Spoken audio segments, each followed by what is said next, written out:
به نام خداوند بخشاینده و مهربان. بینندگان گرامی سلام. آرزومندم که همه شما خوب و صحتمند باشید. در این ویدیو یک فعالیت عملی را در ارتباط به روش جداسازی مخلوط اجرا می نمایم.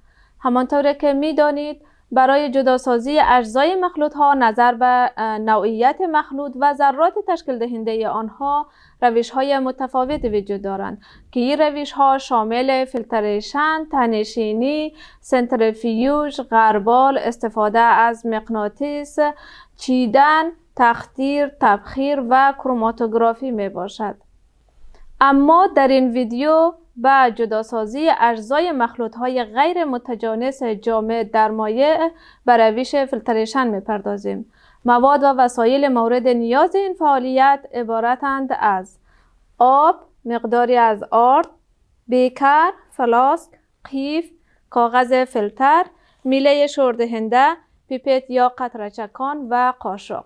روش کار چگونه است؟ در مرحله اول یک مخلوط غیر متجانس آماده می کنیم، طوری که در ابتدا در بیکر مقداری از آب می ریزم. سپس مقداری از آرد انداخته و با میله شوردهنده شور می دهم.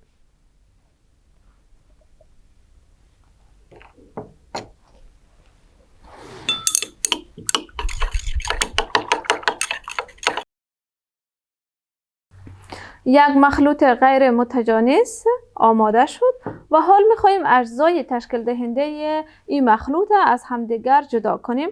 از فیلتر کار می‌گیریم.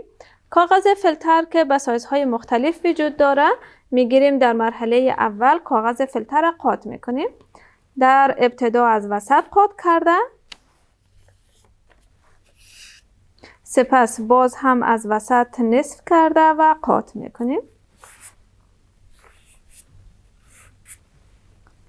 یک بخشی از کاغذ فیلتر را جدا می کنیم و داخل قیف جابجا می کنیم.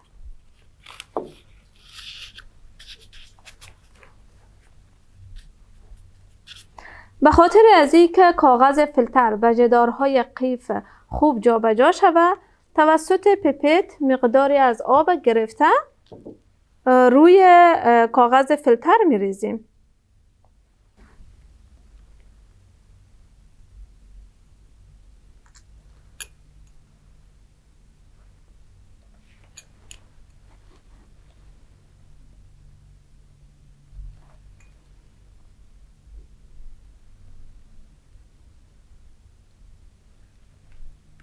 حال اگر پایه یا استند داشته باشین میتونین که قیف در پایه جابجا کنین و فلاسک زیر آن قرار داده و عملیه فیلتریشن اجرا کنین.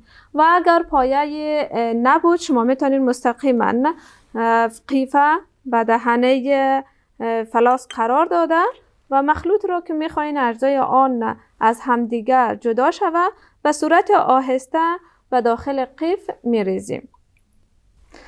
اگر مقدار مخلوط شما در بیکر زیاد بود، شما میتونین که میله شوردهنده را به لبه بیکر قرار دادن. این قسمی توسط دست خود خوب محکم بگیرین و به صورت آهسته به داخل قیف بریزین.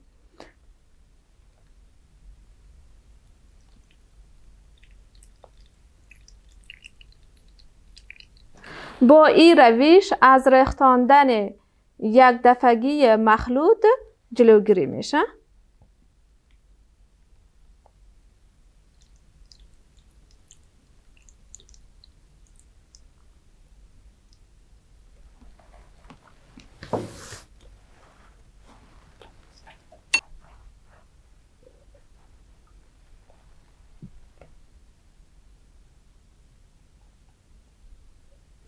فیلتریشن ادامه میدیم تا که تمام مخلوط فیلتر شود.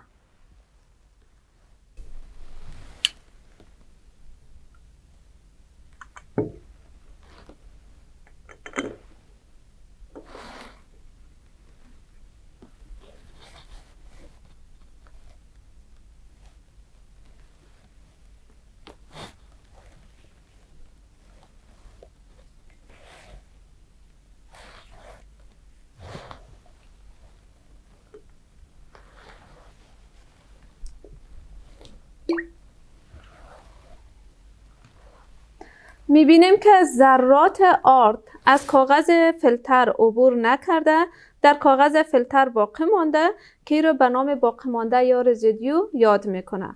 آب از کاغذ فیلتر عبور کرده در فلاسک جمع آوری شده که این آب به نام فیلترات یاد میکنه. با این روش ساده تانستیم اجزای یک مخلوط غیر متجانس از همدیگر جدا کنیم.